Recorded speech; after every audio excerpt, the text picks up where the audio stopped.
ಹಾಂ, ನಿಮ್ಮ ಹೆಸರು ರೀ? ನಾಗಪ್ಪ ರೀ. ಯಾವ ಇದು? ದಾಡ ಹತ್ರ ಮುಮ್ಮಿ ನೀವು ನಿಮ್ಮ ಹೆಣ್ಮಕ್ಳು ಹ್ಞೂ ಈ ನಮ್ಮ ಈ ಬಯೋಟರಮ್ಮ ಮೆಟ್ರಸ್ ಅಂದರೆ ಹಾಸಿಗೆಯನ್ನು ತೊಗೊಳೋಕ್ಕಿಂತ ಮೊದಲು ಹೇಳಿದ್ದು ನಮಗೇನಂದರೆ, ಆ ಸರಿನೋ ತಪ್ಪ ನೀವು ಹೇಳಬೇಕು. ನಮಗೆ ಹೇಳಿದ್ದೆ ಅಂದರೆ ತೊಗೊಂಡಿದ್ದೆ ಅಂದರೆ ನಮ್ಮ ಯಜಮಾನ್ರು ಭಾಳ ಕುಡಿತಾ ಇದ್ದಾರೆ, ಕುಡ್ದಿದ್ದಾರೆ, ಅದಕ್ಕಾಗಿ ಅವ್ರಿಗೆ ಲಿವರ್ ಪ್ರಾಬ್ಲಮ್ ಆಗೈತಿ. ಮತ್ತು ಆಮೇಲೆ ಗಂಟಲ್ದಾಗ ಏನು ಅನ್ನನೂ ಹೋಗೋದಿಲ್ಲ, ನೀರು ಹೋಗೋದಿಲ್ಲ, ಈ ಸ್ಥಿತಿಗೆ ಬಂದು ಮುಟ್ಟಿದ್ದಾರೆ. ಒಂದು ವೇಳೆ ಅಂತ ತೊಗೊಂಡ್ರೆ ಬದುಕ್ತಾರ, ಏನು ಗ್ಯಾರಂಟಿ ಕೊಡ್ತೀರಿ ಅಂತ ಕೇಳಿದ್ರು.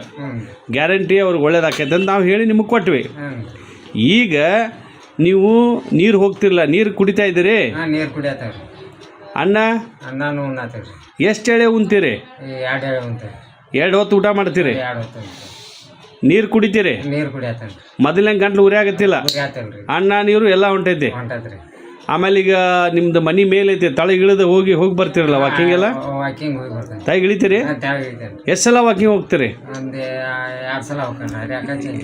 ಅದು ಹೋಗೋದು ಹೋಗಕ್ಕೆ ಬರೋಕೆ ಎಷ್ಟು 1 ಕಿಲೋಮೀಟ್ರ್ ಆಕೈತಿ? 1 ಕಿಲೋಮೀಟ್ರ್. ಅಂದರೆ ಮುಂಜಾನೆ ಸಂಜೆಗೆ ಅಂದ್ರೆ 2 ಕಿಲೋಮೀಟ್ರ್ ಅಡ್ಡಾಡ್ತೀರಿ? 2 ಕಿಲೋಮೀಟ್ರ್. ಏನು ಸಮಸ್ಯೆ ಇಲ್ಲ? ಏನು ಸಮಸ್ಯೆ ಇಲ್ಲ. ಅಂದರೆ ಅನ್ನ ನೀರು ಹೋಗದಿರುವಂಥ ವ್ಯಕ್ತಿ ಇವತ್ತು ಈ ಬಯೋಟರಮ್ಮ ಮೆಟ್ರಸನ್ ಅಂದರೆ ಹಾಸಿಗೆಯನ್ನು ಯೂಸ್ ಮಾಡೋದ್ರಿಂದ ಕೈಯ ಬೆಲ್ಟ್ ಐತಲ್ಲ, ಬೆಲ್ಟ್ ಕಟ್ಕೊಂಡಿರಿಂದ ಈ ನೀರು ಕುಡಿತಾ ಇರೋದ್ರಿಂದ ಇವತ್ತು ನಿಮ್ಗೆ ಅನ್ನ ನೀರು ಹೊಂಟೈತಿ ಅಲ್ವಾ? ನಿಮ್ಮ ಹೆಣ್ಮಕ್ಳು ಇದನ್ನ ತಗೊಳ್ಳುವಾಗ ನಿಮ್ಮ ಮಿಸಸ್ ಅಂದರೆ ನಿಮ್ಮ ಪತ್ನಿ ತುಂಬ ದುಃಖ ಉಳ್ಳವರಾಗಿದ್ರು. ನಾವು ಆಸ್ಪತ್ರೆ ತೋರಿಸಿ ಸಾಕಾಗಿದೆ, ನಮ್ಮ ಕಡೆ ದುಡ್ಡಿಲ್ಲ ಅಂತ ಹೇಳ್ತಾ ಇದ್ರು. ಇದನ್ನು ಸುಮಾರು ಅಲ್ಲೇ ಇಲ್ಲೇ ದುಡ್ಡು ಕೂಡಿಸಿ ಏನೇನೋ ಮಾಡಿ ಕೊಟ್ಟು ತೊಗೊಂಡ್ರು. ಆದರೂ ಈ ಕಷ್ಟದಲ್ಲಿ ನೀವು ಆರಾಮಾಗಿದ್ದೀರಿ.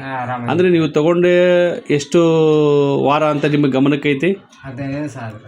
15 ಅಂದರೆ ಹೆಚ್ಚು ಕಮ್ಮಿ ಒಂದು 3 ವಾರ ದಾಟಿದೆ.